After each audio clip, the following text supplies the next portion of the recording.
chapter 1, verse 3 and 4. You can turn in your Bibles or the Bible app. If you don't have that, we should be able to throw it up here on the Sky Bible. Do we have it? Yes? Yeah, there we go. Nehemiah 1, 3 through 4. It says, they said to me, those who survived the exile and are back in the province are in great trouble and disgrace. The wall of Jerusalem is broken down and its gates have been burned with fire. When I heard these things, I sat down and wept. For some days I mourned and fasted and prayed before the God of heaven. Nehemiah 2, 11, 13 says, I went to Jerusalem, and after staying there 3 days, I set out during the night with a few others. I had not told anyone what my God had put on my heart to do for Jerusalem. There were no mounts with me except the one I was riding on. By night, I went out through the valley gate toward the jackal well and the dung gate, examining the walls of Jerusalem, which had been broken down, and its gates, which had been destroyed by fire. Nehemiah 2, 17 and 18 says, then I said to them, you see the trouble we are in.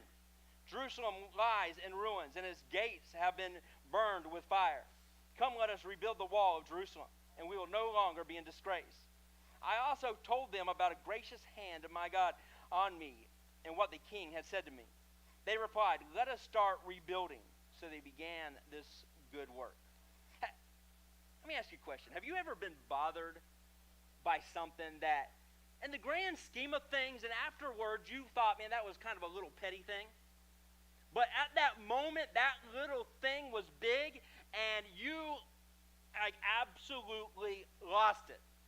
Anybody? All right, let me give you an example. If you're like, no, not me. Let's say you open up the refrigerator. And you reach in that refrigerator for the gallon of sweet tea to pull it out and realize that somebody put that gallon of sweet tea back in the refrigerator with about a half a sip left in that gallon. And how many's ever had something like that happen? All right? Yeah. And how many have ever been like that has set you off? Right? Yeah. Like that happens, and like now in your head you're imagining yourself finding a whole new family. Like you're wanting to put the kids up on Facebook Marketplace. You know? So there's this story about this man named Nehemiah. And this story, it doesn't start with an action. It doesn't start with a strategy. It doesn't start with blueprints. But it actually starts with tears. With tears, with crying. Do I have any criers here? Like you're a crier, like you cry all the time. All right? Yeah. I am. I've cried more times than I'd like to admit on this stage. Most of the times, y'all aren't even here. It's just me by myself. Just not praying or anything. Just coming here crying. And but it starts with tears, because see, here's what happens. Nehemiah, he lives in Persia. Now, Babylon came in, took over Israel, and captured them as slaves. There was a few left. They were called the remnant. They were left. Took the rest of them as slaves. Then Persia came in, took over Babylon, kept the Israelites as slaves. They went through several different kings. Now, last time I spoke, we talked about Queen Esther, and her husband was King Xerxes. Now, at this time, during Nehemiah, his son is king, and his son's name, Xerxes. Very creative, right? It'd be like, hey, I'm going to have a son. Instead of naming him Aiden, I decided to name him a Jimmy. You know, like it just took his name and added an A there, Xerxes. But Xerxes was a little different than his father. His father was ruthless. His father did terrible things. King Xerxes, one of the things that he did is he allowed the Jewish people, if they wanted to leave Persia, he allowed them to go back to Jerusalem. He says, you can go back. They also started treating them better. They weren't starving them. They weren't making them work like 16-hour days, 20-hour days. Like they started treating them right. They actually found a home there. And then this dude Nehemiah, he had never even been to Israel. He's Jewish. His parents were Jewish, but it's been so long. He don't even know these people over in Jerusalem. But when King Xerxes let some people go, some of his family obviously went over back to Jerusalem, because in this story it starts off with his brother, with Nehemiah's brother, giving him a report of how Jerusalem is. And he tells him, it is terrible. He's telling him it's been reduced to ash. The gates are burned. The walls are torn down. The people are humiliated. And Nehemiah is moved to tears. It breaks his heart. People that he doesn't even know. There's people living in this. Nehemiah, he's living in the palace. Nehemiah, he has a job. He works for the king. He's the cupbearer. Now, if you're like, oh, sounds like a cool job, what the cupbearer's job to do was to drink the wine before the king does and find out if it's poisoned. So really, him doing his job right, he could die. It could kill him. But it wasn't that bad, because King Xerxes was very liked. Not many people were wanting to kill him. But Nehemiah, I guess, look at it more like he kind of was like secret service for the king.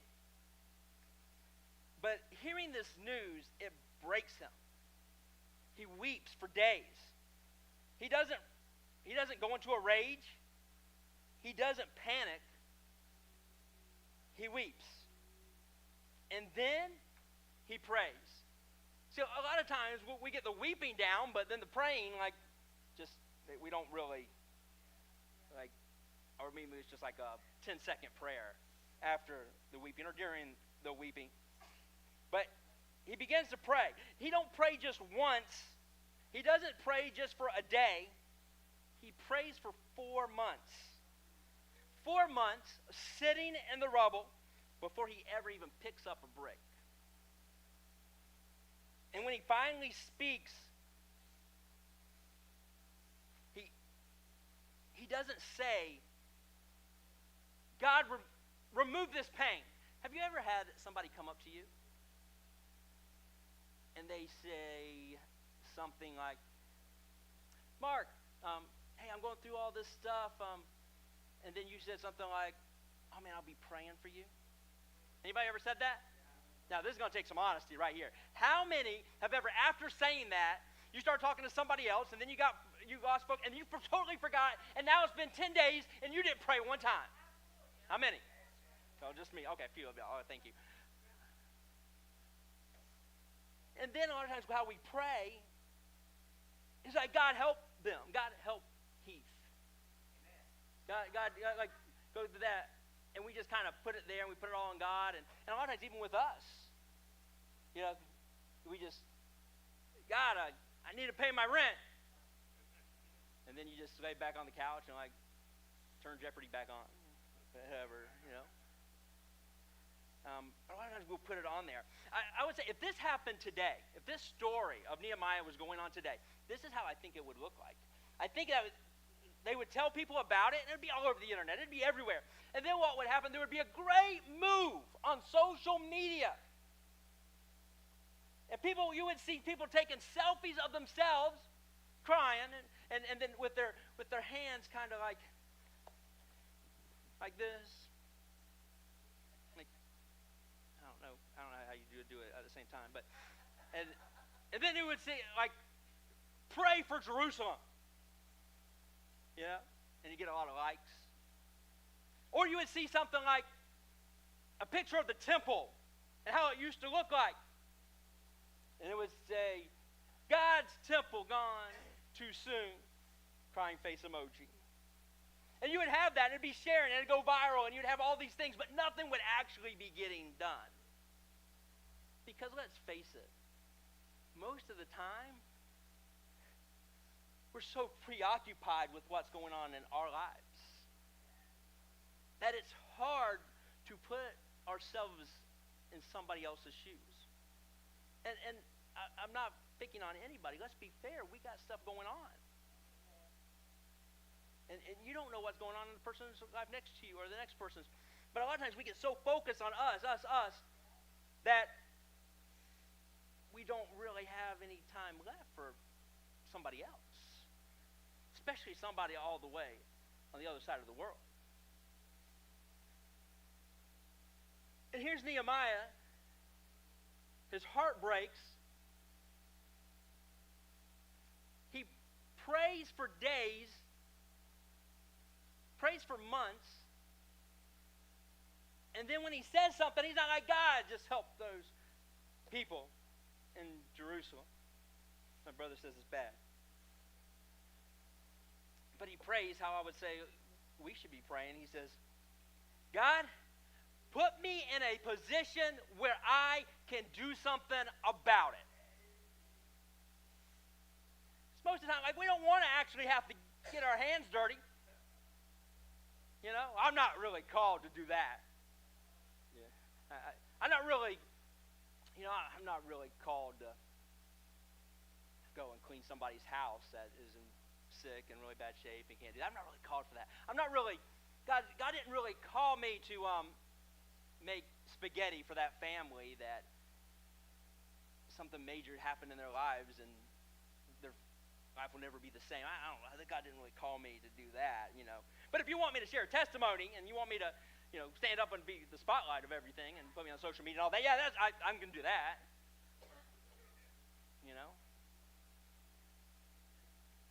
So let me do something about it. Then he goes to the king. He goes to his boss. And this is Nehemiah risking his job, and he has a good job. I mean, health benefits, 401k, good insurance, company car. And he goes there, and he's risking his job, but he's actually risking his life. And he asks for permission to go to Jerusalem to rebuild a broken city where there are people that he's never met in his life. And this is where it gets interesting. Because a lot of times when we think of rebuilding, we think of power. And we're going to build better, we're going to build it stronger. We think of speed, we got to do it fast. And we live in a culture and a time where everything has to be fast. It's more, it doesn't matter really how good it is. I'm in a hurry and I need it fast. If that wasn't the case, there's no way Burger King would still be open or McDonald's. And we always think, let's fix it now. How many's ever had the car break down on them? And you call the mechanic or you call somebody to help and you weren't like, hey, I need my car fixed. Yeah, I don't know, a couple months would be good. I'm all right with that. No, we want it done now. We want it done right now. We'll pay more money to get it done right now. Come on, we need to get this thing done. We need to get this thing fixed. He has permission. He has the supplies he needs. Let's go. Nehemiah doesn't do that. He goes to Jerusalem. He goes to the city, and he waits 3 days. Now, us as humans have a problem with waiting. We typically don't want to wait. He goes there, and he waits 3 days. Doesn't really say anything to anybody why he's there. And then it says that he goes out at night when everybody's sleeping, and he goes out alone. He goes out by himself. No fanfare. No taking selfies. Hey, look at me. I'm about to help rebuild this wall. None of that. He goes around by himself. He assesses this, just him, in the shadows, broken stones, and he walks the city. And I want to remind you, he wasn't there when this happened. He wasn't there when the walls were built. He wasn't there. He wasn't there when they started destroying those walls. It had been well over 100 years. I want to say it was around 160 years since this happened. But see, here's the thing. They would start rebuilding the walls over time, and then other people would come in and just tear them down. They would see, because walls were a big thing back then, because all the big cities, all of the countries, they had walls for protection. And if they saw a city that didn't have walls, there were places that just It's kind of like, like kids just wanting to vandalize something. But they would go just for fun, just knock their walls down. And you get very discouraged after a while. Have you ever done something like you cleaned up? If you have kids, you have definitely done this. Have you ever cleaned up a room and you leave and then 5 minutes later you come back and it's a total mess again? Do you want to just start cleaning it up again? No. No, I don't think so. Yeah, let them do it. Obviously, whoever said that don't have kids. But he's walking around and he's assessing this, and he sees the ruins and he feels the pain. He's surveying the damage. And there's a line in this story that says that Nehemiah viewed the wall. That don't mean he just looked at it, because in Hebrew the word that he is actually used is a medical term, and it's pronounced sabal. Sabal. I think we have a slide of that, Caitlin, of sabal. And what that word means, it means to inspect a wound or to examine it like a surgeon. So he's not just like, oh yeah, those walls are messed up. Yeah, that's tore up. That looks bad. I'm not a builder, so that's how I'd be looking at it. Like, oh man, those walls look good, orange. No, he was actually inspecting it. He was going through, and he was feeling their pain. He was feeling that emotion, and he was inspecting that wall and surveying the damage. Nehemiah wasn't measuring bricks. He was reading the scar tissue. And there's some of you that are sitting here right now. There's so much scar tissue built up. Here's the funny thing about scar tissue. I didn't know much about it until my injury when I broke my leg, and they had to do surgery. And I have this big scar on this side of my leg, and on this side it's just a little scar. And they told me, they said, hey, you got to make sure that you massage that scar, because the scar tissue will build up. And I don't know, Janice, if you know this about me, I'm a little hard-headed, all right? I know, it's shocking. And I was like, yeah, whatever, To be fair, Peyton, I told my wife she needed to massage this every night. And she needs prayer. Desi, if you could pray for Julie. But it's been a few months now, and you know what happens with the scar tissue? It starts building up, and then it makes it where that injured area is less mobile. And it makes it where it's actually easier for an injury to happen again. And that's what was happening with Jerusalem. There was so much built up scar tissue, but church, this is not just a story about people back then, something that happened to them back then, but this is a story about you and me right now, sitting here at 3003 Rhode Island Avenue. And there's some of us that are sitting here with so much built up scar tissue, and we didn't even realize it is. That's why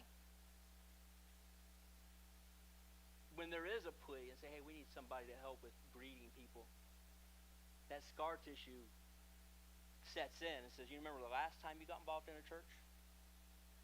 You remember that one person said to you? You remember how the church people hurt you? You remember what happened last time you sang on a praise team? You remember what happened when that one person in church found out about your past and then went and told everybody else, and they never let you on the stage again? Or everybody looked at you different. And that scar tissue builds up because, it's never been dealt with before. It just sits, and it just builds. And when things just sit, it just builds. And maybe something happened where somebody just came up and they talked to you, and you had something else on your mind. You had all that other stuff going on during the week, and they said something that just triggered that one thing that happened to you back then, and you said some things that you shouldn't have said, or that you didn't even mean that way, and they got upset and started telling everybody, and now everybody thinks this of you, when it was just that one moment. I don't know if anybody's had that happen, but if you're like, no, it's never happened, most likely you and me and everybody else here has done that to somebody at some time. We say something to them, and we're talking to that person, but we're not actually really talking to that person because that person's mind is on the thing that happened last week or 2 weeks ago, and they're dealing with that. And we just happened to be the person that said something, and they said it to us. It really wasn't that person that we were speaking to, because that person was somewhere else.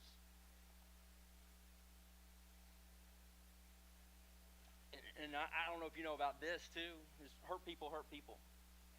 So a lot of times we get hurt in a certain area, and then now we just think everybody's against us. And then we start hurting other people.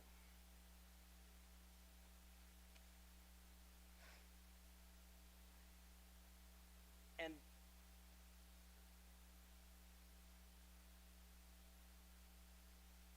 Nehemiah goes around and he inspects and he looks at. He's reading the scar tissue, because you can't rebuild what you're not willing to fill. If there isn't something that moves you and you're not willing to fill somebody else's pain, you're not going to be able to help them rebuild what they're going through. You can throw some money at them. Sure. You might could do something that makes you feel good at that moment, but if you don't feel their pain, you can't step in the situation with them. And here's the part. This is what I kind of worried about when I was writing this, and I was talking about Nehemiah building the wall. I was like, you know what? We know where everybody's mind's going to go to, is because right now it's you hear the word wall, and you'll be like, oh yeah, here, Pastor Jimmy's going political. Yeah, this is a message about Trump. This is here we go. And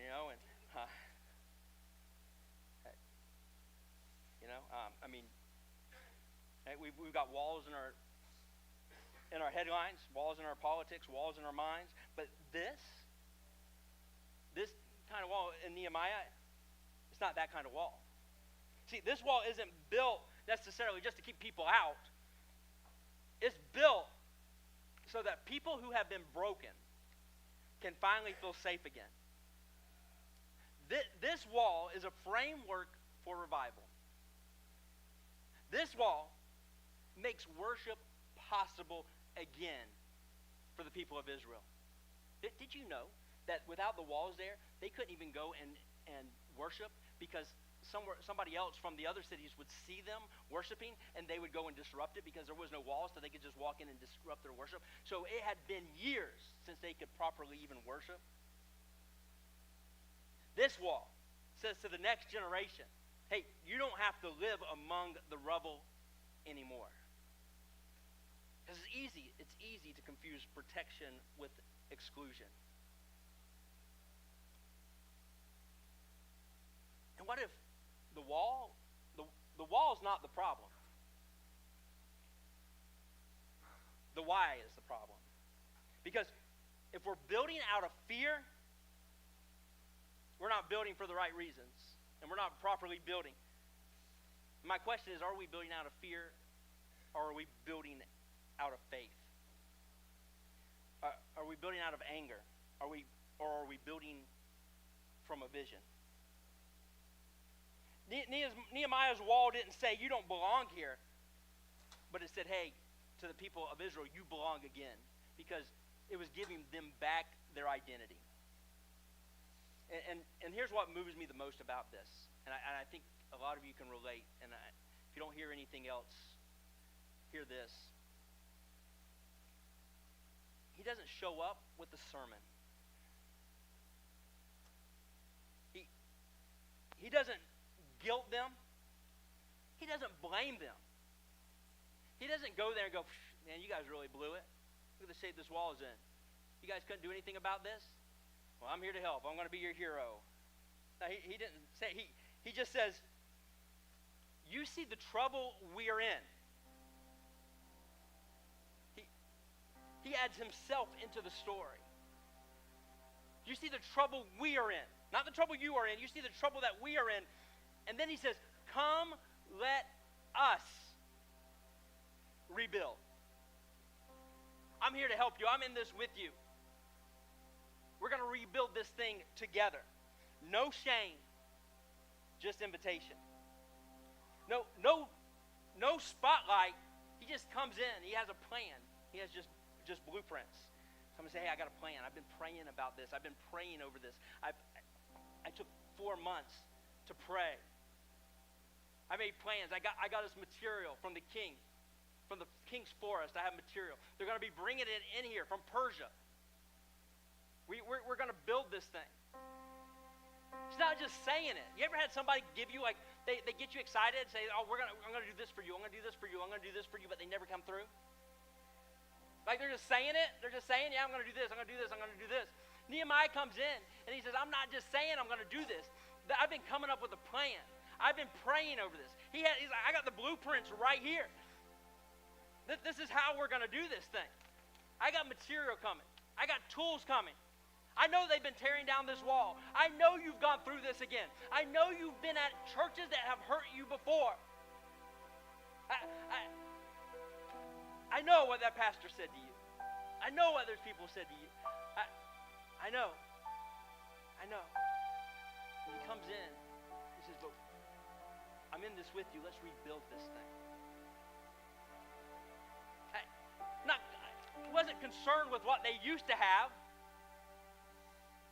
but he's concerned with what he's going to help them have right now, in the future. I'm going to rebuild this with you, and we're going to do this with you. Nehemiah, he had a good life, but his heart was moved for people that he doesn't even know. It's one thing to have your heart moved for your family. One thing to have your heart moved for your kids, your wife, your husband. These are people that he doesn't even know. Comes in and says, we're going to do something. I know, we're going to rise. We're going to rebuild. We're going to get rooted. We got a vision. There's a future for you. How many of those people, they probably thought there was no future. The future was just going to be in shambles. Just like their past was. Just like their parents' future.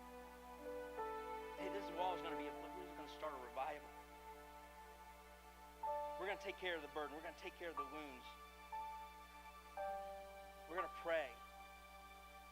He had compassion. He had a calling to help these people. It wasn't just a bunch of empty promises that they've been given before. He comes and says, I'm in this with you.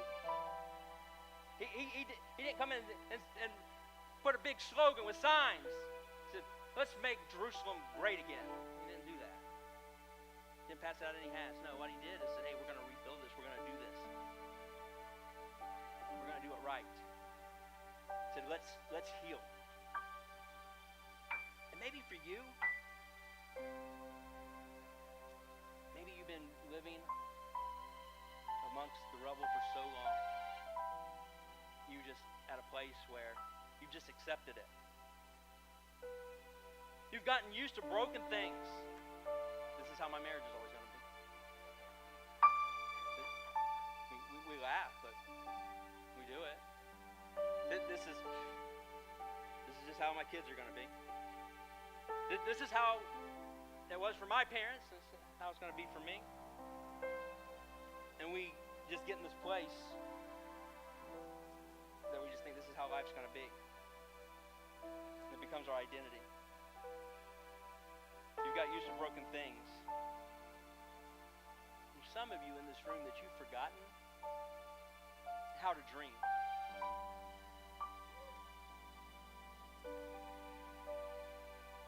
Because you used to be a dreamer. And God deposited all these things in you, and you had all these ideas and all these things, but they didn't happen fast enough. Or maybe you saw them start to happen along the way. You messed it up. Somebody else messed it up. And you just got bitter and you're like, this is how it's going to be. And you haven't dreamed for a long time. See, this morning God's saying, no, it's time. It's time. Let's build something together. follow this. I'll be your light. We're going to do it one step at a time. It may not happen tomorrow. It may not happen overnight. It may not happen next week or next month or next year, but we're going to build something together. And you're going to be able to dream again. You're going to be able to live again. You're going to be able to have visions again. You're going to be able to have your calling again. You're going to be able to feel again. You're going to be able to cry again. Maybe somebody in this room, you've gone through so much stuff that you kind of lost the ability to cry or to care or to have compassion. Not just, you don't even have compassion for yourself. You definitely don't have compassion for anybody else. And God's saying, no, you just follow me. Let me be your light. It's time. Let's build something real. It might not be fast. It might not be flashy. But it's going to be real. Because sometimes faith, real faith, isn't just what we believe in our heads. Sometimes it's what you build with your hands. Sometimes it's that next step, that next move. Because words are great. Words are one thing, but action is taking it to the next level. So my friends and my family of Fairlawn that I love so much, my prayer for you is, may you rise. May you walk through the ruins without rushing past them. May you see what's broken and refuse to look away. May you pick up your first brick. And may you rebuild something real, brick by brick. Grace and peace. I love you. Thank you.